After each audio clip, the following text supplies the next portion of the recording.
पवार हे प्रमुख विश्वस्त असलेल्या नाट्य संस्थेने आयोजित केलेल्या ऐतिहासिक अशा 100व्या नाट्य संमेलनाचा उद्घाटन सोहळा पिंपरी चिंचवडमध्ये पार पडला।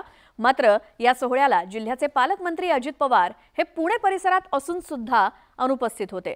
त्यामुळे चांगलीच चर्चा रंगली।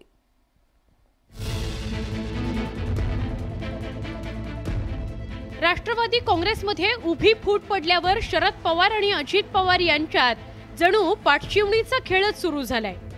पुण्यातील मेट्रो लोकार्पण सोहळा आणि बारामतीतील एका कार्यक्रमात याचा अनुभव आला होता। आता पिंपरी चिंचवडमध्येही ऐतिहासिक अशा 100व्या नाट्य संमेलनाच्या उद्घाटन सोहळ्याकडे अजित पवार शहरात असूनही फिरकले नाहीत।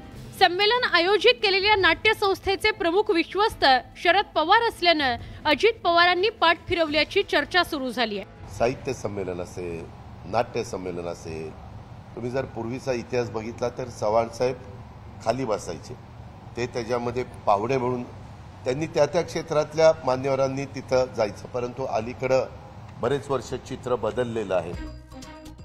संमेलन नाटकाचं असलं तरी व्यासपीठावर राजकीय नेत्यांचीच मांदियाळी होती। परिणामी राजकीय टोलेबाजी झाली नसती तरच नवल। जो अध्यक्ष होऊन जातो त्याची आठवण सहसा कोण ठेवत नाही। प्रमुख पाहुणे मुख्यमंत्री एकनाथ शिंदे आणि शरद पवारांमधील सख्य सगळ्यांच्याच परिचयाचं आहे। त्यामुळे स्वागतानंतर भाषण रंगली। राजकीय प्रयोगांचा उल्लेख करून एकनाथ शिंदेंनी धमाल उडवून दिली। राजकारणातही काही धाडसी प्रयोग केले जातात।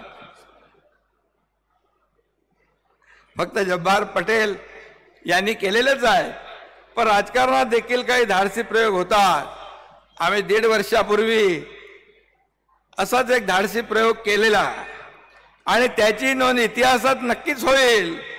आणि मी एवढंच सांगतो, जब्बार पटेलांसाठी एक चांगलं कथानक आहे, नक्की याचा विचार करा।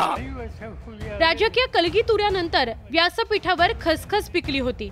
एकंदरीतच थंडीतल्या टोलेबाजीमुळे राजकीय वातावरण मात्र चांगलंच तापलं। पिंपरी चिंचवडहून गोविंद वाकडेसह ब्युरो रिपोर्ट, न्यूज 18 लोकमत।